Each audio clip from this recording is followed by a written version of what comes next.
Hey, Greg Flaherty here with Penny Realty in Pacific Sotheby's. So today I want to talk to you about whether or not rent control is coming to San Diego.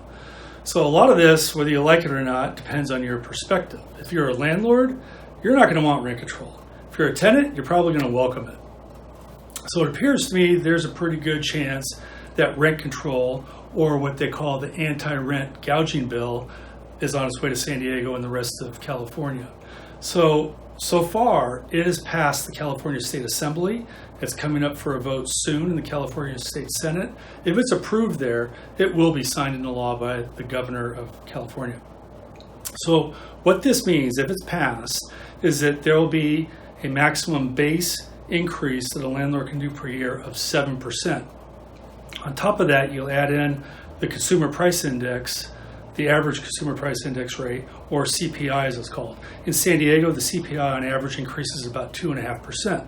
So if that was enacted right now, the most a landlord could raise rents would be the base of 7.5% or 7% plus 2.5% for the CPI, total of about 9.5% per year.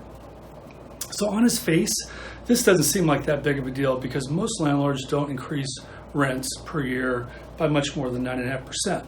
Some years there's an exception, like the last couple of years when things have been red hot, and many landlords have increased rents more than 10%.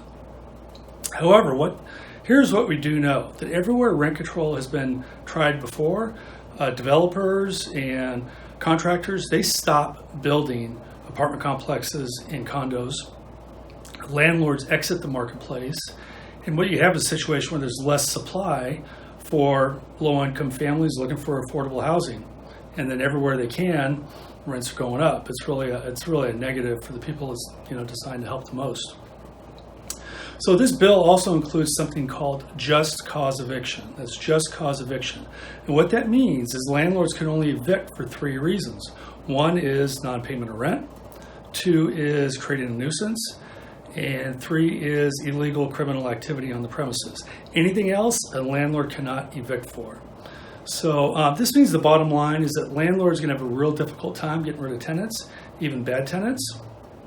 Furthermore, say you have a situation like you got a tenant in there for 3 years and you simply want to move back into the property, or you want your adult children to move into the property.